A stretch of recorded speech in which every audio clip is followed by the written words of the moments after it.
c'est tous les jours de manche.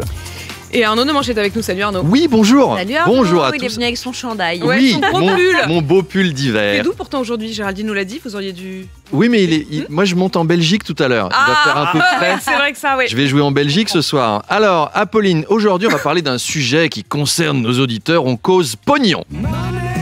Parce que tout le monde est d'accord, avoir du pognon, c'est plutôt pas désagréable dans la vie, on aime bien ça. Mais voilà, l'Assemblée nationale commence à examiner le budget et Michel Barnier s'apprête à nous mettre au régime sec. Bonjour, c'est Michel Barnier. Grâce au régime fiscal comme j'aime pas, j'ai économisé des milliards. Le régime comme j'aime pas a déjà fait maigrir des millions de contribuables français. Alors, pourquoi pas vous? Comme j'aime pas les fonctionnaires, il y aura 4000 profs en moins. Comme j'aime pas les juges qui laissent des migrants au QTF chez nous, il y aura 500 millions de moins pour la justice. D'ailleurs, l'Élysée se met au régime aussi. Ah oui. Vous avez vu ce truc-là? Ils finissent par se En mettre au fait, régime. ouais, Oui, le budget c'est pas un devait vrai augmenter régime. de 3 millions et finalement, ce sera pas le cas. Heureusement! La vache! Quand j'ai vu que c'était augmenté, je me suis dit, mais il est fou, Macron. En fait, il veut se faire taper. Maintenant, il le fait exprès pour énerver. On dirait vraiment qu'il joue à un jeu, là. Qui veut gagner une grosse baffe dans la gueule? Bonsoir et bienvenue à Qui veut gagner une grosse baffe dans la gueule. Et nous allons jouer avec Emmanuel Macron. Alors, Emmanuel, vous avez annoncé 4000 profs en moins. Et juste après, vous avez pris 3 millions. C'est bien, la baffe dans les dents n'est pas loin. Mais il reste encore une question pour y arriver. Qu'allez-vous faire maintenant? Un voyage aux Seychelles avec l'argent des Restos du Cœur. Réponse A. Prendre les sous des myopathes du Téléthon pour financer un déménagement au château de Versailles. Réponse B. Faire fondre les pièces jaunes pour vous faire une statue en or. Réponse C. Ah, elle est bien celle-là. Ou baisser le RSA de moitié pour ouvrir le musée Brigitte qui retraitera la vie de votre épouse. Réponse D. Ah, j'hésite, j'aime bien tout, hein, mais je sens que les Français vont rien aimer. Bah non, du coup, il a renoncé. Oh, Quel grand seigneur. c'est bien Il va dommage. nous expliquer que Michel Barnier trouvait que je méritais d'être augmenté, mais j'ai dit non. Je veux vivre ce que vit mon peuple. Je veux souffrir avec lui. Et résultat, alors, il n'aura uniquement que 122 millions d'euros par an.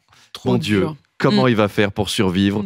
On va le voir dans des costards en tissu tout dur et qui brillent. Vous savez, les costards action, là, ou se faire coiffer porte de la Chapelle. Un nouveau look qu'il va avoir avec un dégradé à la tondeuse, à 10 balles. Ça va nous le changer, il va être magnifique. Nouveau lot pour une nouvelle vie. L'Assemblée nationale, Arnaud, a aussi renoncé d'ailleurs à l'augmentation de son enveloppe. Oui, alors là, depuis une semaine, c'est pareil. On entendait des justifications lunaires sur ce truc. La présidente de l'Assemblée, elle était limite.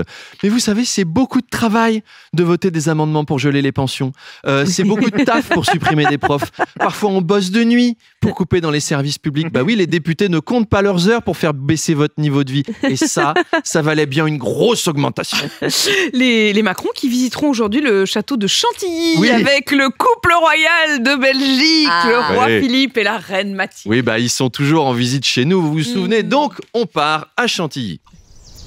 On dit donc, Emmanuel, c'est joli, vieux, ton château de Chantilly, là. Et dis voir, où est-ce qu'on peut l'acheter, la Chantilly, alors? Il y a une boutique à la fin de la visite, ou bien?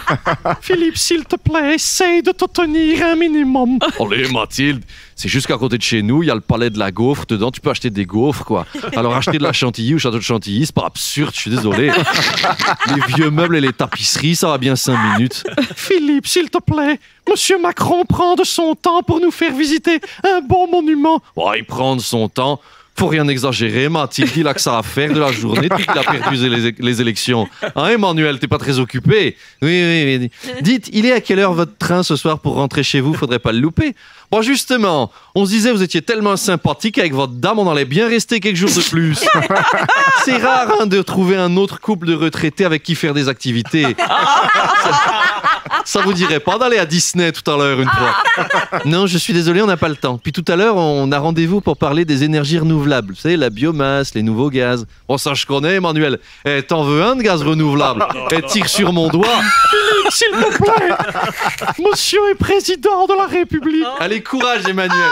Il n'y a plus qu'une journée à tenir. Allez, à demain. Et à ce soir, les Belges, du coup. Courage à Mathilde. Exceptionnel. Et on embrasse très très fort les Belges, bien sûr. Merci Arnaud. On vous retrouve en podcast. Et puis Arnaud, vous serez en spectacle samedi dans la Drôme, à Livron. Et on vous fait gagner des places, tiens, au standard. Vous appelez le 7 32 16 et vous avez 5 minutes pour jouer. Vous appelez le 32-16. Enfin bref, vous voyez quoi. Ouais, non, 32-16, c'est le reste. C'est une erreur. 32-16. RMC. Demanche pirate, le face-à-face.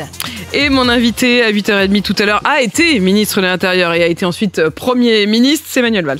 Et oui, donc si j'en crois Arthur, c'est un ancien Batman qui vient vous voir. Et il sera là pour causer grand remplacement, puisque Bruno Retailleau, donc le nouveau Batman, veut en effet supprimer la circulaire Valls datant de 2012 qui détaillait les conditions de régularisation des sans-papiers. Retailleau veut sa loi immigration à lui pour grand remplacer celle des autres. Alors la circulaire Valls a permis de régulariser 335 000 personnes. Bruno Retailleau voudrait faire baisser ce chiffre d'environ 335 000 personnes.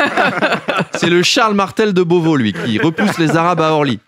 Alors Bruno Retailleau veut durcir les conditions de régularisation. Avec Manuel Valls, il fallait être en France depuis au moins 5 ans et avoir travaillé 8 mois sur les 24 derniers. Avec Bruno Retailleau, l'immigré devra prouver qu'il a séjourné plus de 65 ans dans son pays d'origine, où il devra avoir fondé une entreprise employant plus de 50 personnes dans un domaine high-tech et coté en bourse. Alors c'est un peu dur, mais quand on est motivé, Apolline, rien n'est impossible. Quand on pense qu'il y a 10 ans, avec Manuel Valls, il était très dur et très à droite. Aujourd'hui, quand tu le compares à Retailleau, tu te dis qu'il va débarquer dans votre face-à-face, torse nu, avec des fleurs dans les cheveux, une guitare folk pour chanter l'amour. Le curseur s'est déplacé quand même. Vous reviendrez aussi sur l'incroyable erreur de calcul des derniers gouvernements macronistes. Le déficit était annoncé à 4,4%. Il sera finalement de 6,1%. 52 milliards d'erreurs quand même. Hein. Mais imaginez, Bruno Le Maire a déchiffré des lettres. Alors, les chiffres 7, 8, 4, 25, 2 et 100. Et nous cherchons 553. Monsieur le maire ? Oui, le compte est bon. 25 plus 2 égale 27. Oui, et ? Bah rien, j'ai fini. Non, le compte est pas bon là, il manque 526. Ah oui, bon, c'est pas grave, on empruntera. Allez, rendez-vous avec Manuel Valls à 8h30.